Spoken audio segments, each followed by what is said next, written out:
Hey, beautiful humans, it's JLo again.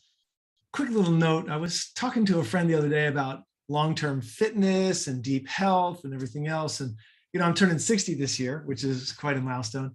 And, I was like, how do we stay healthy? How do we do these things? Well, I've been working on this for a number of years. Back in college, I had a great fitness instructor, and he was teaching me some of the fundamentals about how things come together in balance to create long-term fitness. And I've always remembered those. And I actually created a new model based upon some of the key principles that he shared. So here's my 7 keys to deep long-term fitness. Number 1, stretch, because you've got to stretch your body. If you can't stretch your body comfortably and safely, then you can hurt yourself when you work out. You're going to be uncomfortable when you work out. You're not going to have as much fun, and it really limits you in all sorts of capacities in your life. Number 2 is strength. You've got to have fundamental strength. So much of what I see about people as they age is that they lose muscle mass, which is natural, I guess, but also that they lose the strength and the capacity to do things, right? So we'll talk more about that in another video, but strength is really key as well. So we have stretch and strength. The third one is stamina. You've got to be able to have a constitution that can go for a 10-mile hike, or to be able to, work all day in the garage or something like that, whatever you're doing, and have the stamina to continue going, right? As people get older, sometimes they will get a heart test to see what their stamina looks like from a cardiovascular standpoint.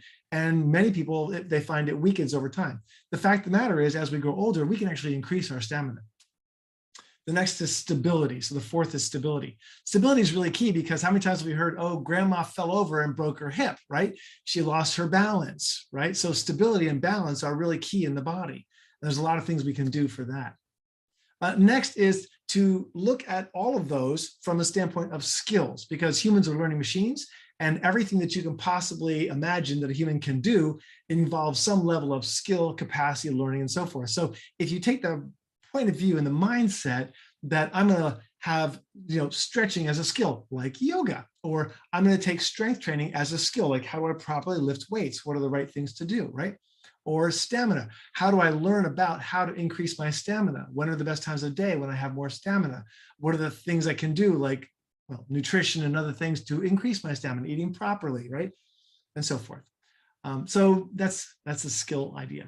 Number 6 is sustenance. And that gets back to the next piece, which is that what you eat, what you put into your body, the nutrition that you have, the quality of the food, the kind of the foods that you have, the sustenance that you put into your body, this amazing miracle of a machine, if we're to go Newtonian on it. Basically what you put into your body is the fuel that your body can use to run itself. And if we put crappy stuff in, we get crappy results. If we put really high quality nutrition and food and healthy organic things and the right kinds of foods, then we have a lot more energy, a lot more capacity in our body, and we can do the other things, the stretch, the strength, the stamina, the stability, and so forth, at a much deeper level.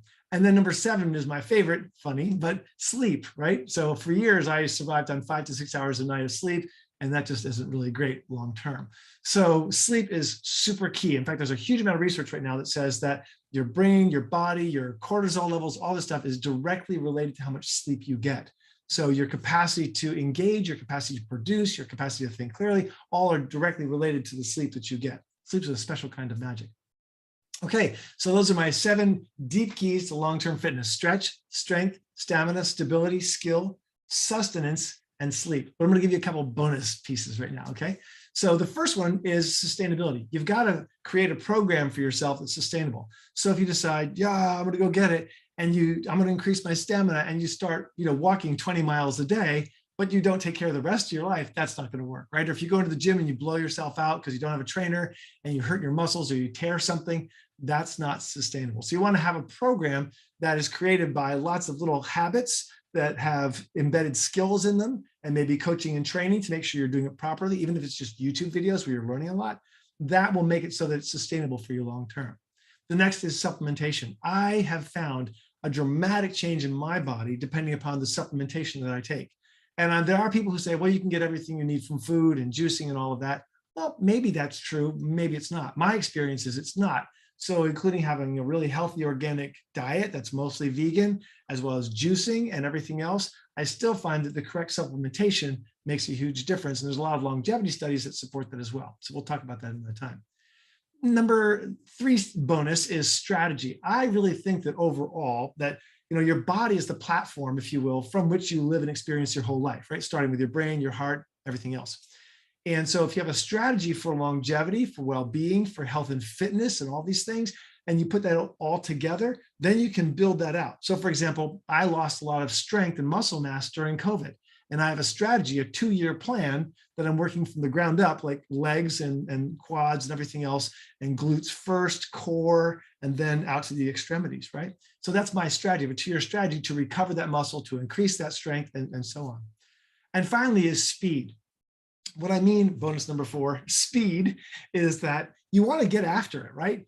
There is no tomorrow, Tuesday, next week, sometime in the future. It happens today. What you eat today is going to change your tomorrow. So where you are today, whether it's your finances, the way your house looks, the way your body looks, your profession, your relationships, all of those are the result, as Tim Ferriss would say, of long-term individual choices that you've habit stacked, if you will, or you unhabited, right? The curve of increase up or the curve of decrease down over time. So what we want to do is we want to get to speed. So today, start doing a little stretching, maybe do a little something that requires your body to move more for strength and some stamina, go for a walk, increase your stability, do like 5 minutes of yoga, whatever, learn a new skill about this. Maybe it's watching this video, do some substance work, which is like, you're going to have some sustenance that's healthy, choose healthy choices today, and make sure to take a nap or get lots of great sleep. So anyway, just a couple of quick ideas, my 7 steps to deep long-term fitness, a couple of bonus ideas. I'll be sharing more about this later, but I was really inspired by my friend who wanted to know about this, and we kicked it around, and I thought, well, why don't I just put this together and throw it up on a video? So, all right, beautiful humans, have a great day.